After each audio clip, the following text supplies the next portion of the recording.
想让你的角色真正动起来。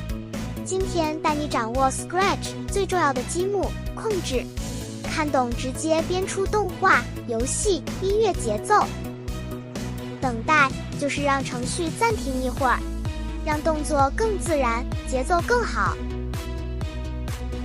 让我们用等待积木做一个小猫眨眼的示例。做示例之前，我们先修改一下小猫的造型。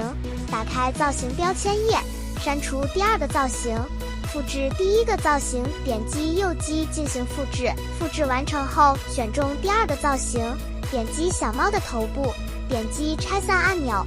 拆散后，将小猫的眼睛进行删除，然后在左侧画图区域选择横线，给小猫的眼睛位置画2个横线，然后使用变形工具将小猫的眼睛变弯，将线条的粗细改为2，这样一个闭眼的小猫造型就完成了。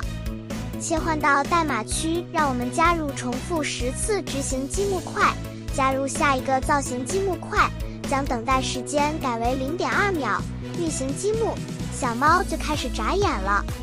当我们删除等待积木块时，我们看到小猫眨眼非常迅速，这就是等待积木块的作用，它能让动作更自然，节奏更好。等待积木块就介绍到这里了，大朋友和小朋友们快点行动起来吧！觉得视频有用的话，麻烦大家点点关注并点赞收藏，你们的支持就是我最大的动力和对我莫大的鼓励。下期见！玩着学编程，每个孩子都是创作者。